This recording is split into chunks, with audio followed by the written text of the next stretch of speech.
जय हिंद, नमस्ते, वेलकम मेरे शेरों श्रेणियों। आप सभी का स्वागत है हमारे यूट्यूब चैनल पर। बहुत सारे जो बच्चे हैं उनको डाउट रहता है कि सर हमारा नेवी एसएसआर का एग्जाम है, एमआर का हमारा एग्जाम है, तो हमें सेंटर पर कौन से डॉक्यूमेंट्स लेकर जाने चाहिए। तो यहाँ पर आज हम इस वाले वीडियो में डिटेल से डिस्कस करेंगे। और बहुत सारे जो बच्चे हैं उनको डाउट रहता है, एक तो फोटो के रिगार्डिंग डाउट रहता है कि सर हमारा फोटो एडमिट कार्ड के अंदर सही से प्रिंट नहीं हो पाया, उसके लिए क्या है।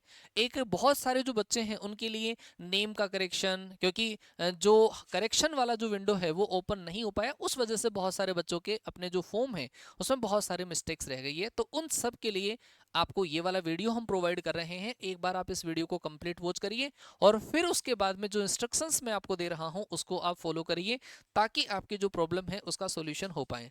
सबसे पहले अगर हम बात करें कि आपके एग्जाम के अंदर आपका जो एडमिट कार्ड आया है, जो रिलीज हुआ है, उसके अंदर आपका दिक्कत आ रही है फोटो की, फोटो आपका सही प्रिंट नहीं हुआ है। तो उसके लिए आपको क्या करना है, क्योंकि कई बार क्या है जब हम एग्जाम सेंटर पर पहुंचते हैं तो इन्विजिलेटर जो होते हैं वहां पे जब चेक करते हैं हमारा एडमिट कार्ड, हमारी शकल फेस मैच करते हैं।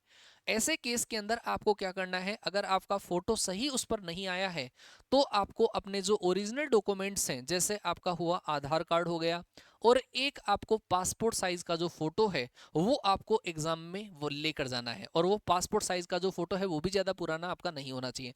तो सबसे पहले तो ये आपका क्लियर इंस्ट्रक्शन। अच्छा, एडमिट कार्ड के लिए अभी मैं आपको और डिटेल से बताऊंगा। हाल फिलहाल जो मेन इश्यू मेरे पास जो बच्चे के आए वो एक तो है वो फोटो का, कि एडमिट कार्ड में फोटो से सही से प्रिंट नहीं हो पा रहा है, तो उसके लिए क्या इंस्ट्रक्शन है तो वो मैंने आपको दे दिया। दूसरा जो इंस्ट्रक्शन है कि बहुत सारे जो बच्चे हैं उनका एग्जाम जो नेम है वो थोड़ा सा गलत हो गया है। कई बच्चे तो ऐसे कमेंट करते हैं कि सर हमारा वहां पे जो नेम है वो पिताजी का नाम डल गया। अब उस केस में क्या करें? उस केस में देखो, घबराने की जरूरत नहीं है, मिस्टेक हो सकती है, लेकिन उस मिस्टेक्स का अब एक ही उपाय है। आपको एक एफिडेविट जो है, शपथ पत्र जो है वो आपको बना लेना है और अपने जो ओरिजिनल डॉक्यूमेंट्स हैं वो आपको लेके जाने हैं। जैसे 10th क्लास का मार्कशीट, नेम का करेक्शन 10th क्लास के मार्कशीट से और आधार कार्ड से होता है।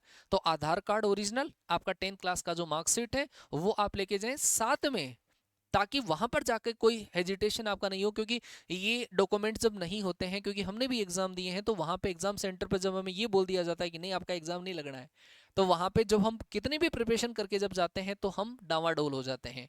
तो उससे बचने के लिए मैंने आपको एक और इंस्ट्रक्शन दे रहा हूं कि आप एक एफिडेविट बना के रख लें। वैसे तो काम आपका उन ओरिजिनल डॉक्यूमेंट से ही हो जाता है, लेकिन साथ में ही आप एक एफिडेविट जो है अपने तहसील स्तर पर या कोर्ट के अंदर आप नोटेरी करवा के एक डॉक्यूमेंट्स ऐसा एफिडेविट बनवा लें कि फॉर्म भरते टाइम पर हमारे नेम में ये मिस्टेक हो गई थी और इस वाली मिस्टेक को आपके ओरिजिनल डॉक्यूमेंट्स के साथ में हमने सही कर दिया है। और ये हम फेज 2 की, वैसे तो फेज 2 में जरूरत पड़ती है ज़्यादातर, तो बाकी आप एक एफिडेविट बना के ले जा सकते हैं। वो आप जब कहोगे ई मित्र वाले को तो वो आपको पूरी चीज़ें सही से लिख के दे देगा, तो उसकी आपको टेंशन नहीं रहेगी। दो मेजर इश्यू मैंने आपको बता दी। इसके अलावा भी अगर कोई बच्चे का और कोई इश्यू है इस वीडियो को कंप्लीट वॉच करने के बाद में, तो कमेंट करके जरूर से बताना, मैं पिकअप करने की कोशिश करूंगा।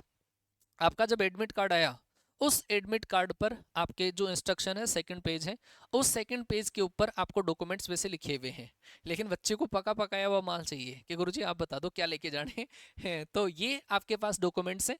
एडमिट कार्ड में भी बच्चे को एक तो कलर और एक ब्लैक एंड व्हाइट, उन दोनों में कंफ्यूजन होता है। देखो भाई, आप उस एडमिट कार्ड का जो प्रिंट निकलवाओ वो क्लियर होना चाहिए। अगर आपकी फोटो उसमें सही से दिख पा रही है तो वो ब्लैक एंड व्हाइट भी चलेगा, या कलर प्रिंट आउट निकलवा सको तो कलर प्रिंट आउट भी चलेगा, दोनों चलेंगे, ठीक है। लेकिन आप कलर प्रिंट आउट नहीं भी निकलवा सको तो प्रिंट जो आप निकलवाते हो ब्लैक एंड व्हाइट, वो आपका सही होना चाहिए। विदाउट कलर जो निकलवाते हो उसमें फोटो बिल्कुल क्लियर आना चाहिए। कई बार फोटोकॉपी वाले उसको बहुत ज्यादा डार्क कर देते हैं, बहुत ज्यादा लाइट कर देते हैं, तो फोटो जो है वो क्लियरली विजिबल होना चाहिए, ठीक है। Original copy of Aadhaar card, ये तो ऑलमोस्ट हर एग्जाम के लिए जरूरी है, आधार कार्ड आपका ओरिजिनल होना चाहिए, ठीक है। ओरिजिनल लेके जाओगे और साथ में ही आपको डोमिसाइल जो है सर्टिफिकेट विद फोटोग्राफ, मतलब इसकी ज्यादा जरूरत नहीं पड़ती है। डोमिसाइल का मतलब बहुत सारे बच्चों का होता है, सर डोमिसाइल है क्या? मूल निवास। तो भाई निवास प्रमाण पत्र जो है अगर आपने बना रखा है आप ले जा सकते हैं, नहीं भी ले जाओगे कोई दिक्कत नहीं है। अगर आपके पास है तो सुविधा से बचने के लिए हम उसको ले जा सकते हैं, साथ में ले जाओ, ओरिजिनल ले जाना। साथ में आपको voter ID card, driving licence, PAN card, इनमें से अगर कुछ डॉक्यूमेंट्स आपके पास बना हुआ है ले जाओ, नहीं ले जाओगे कोई दिक्कत नहीं है, सबका काम आपका आधार कार्ड कर देगा। आधार कार्ड इंपॉर्टेंट है, आधार कार्ड आपको ले जाना है।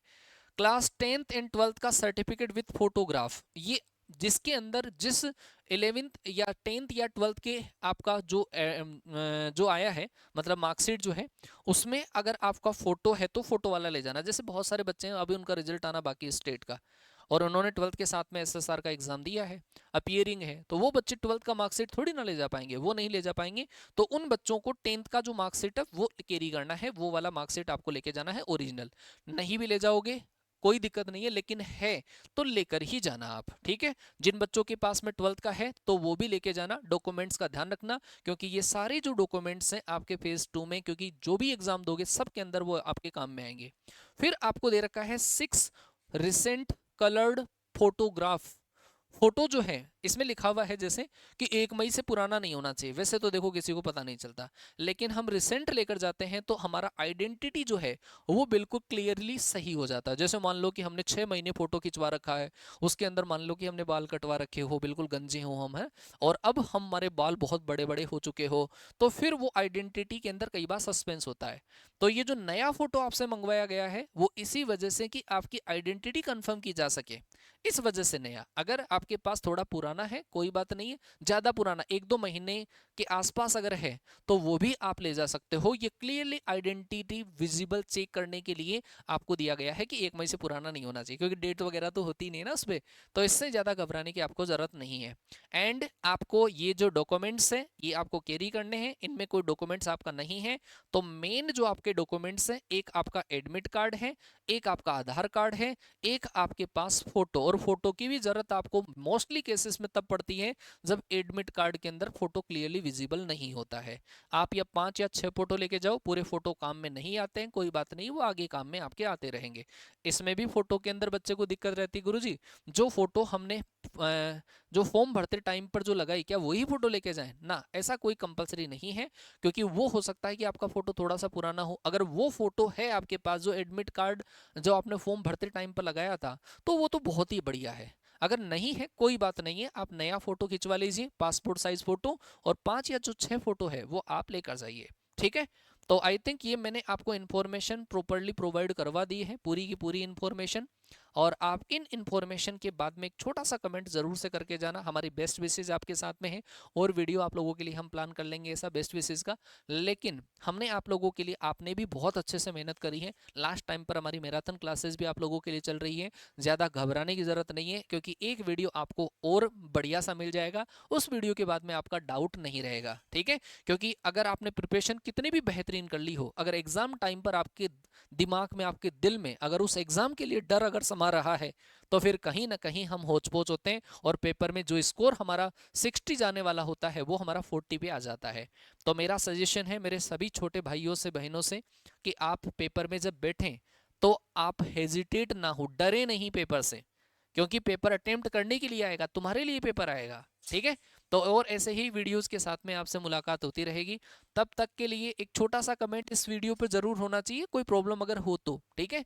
मिलता हूं आपसे मेरे अगले वीडियो के अंदर, अगले अपडेट के साथ में। तब तक के लिए टाटा बाय बाय, जय हिंद, वंदे मातरम।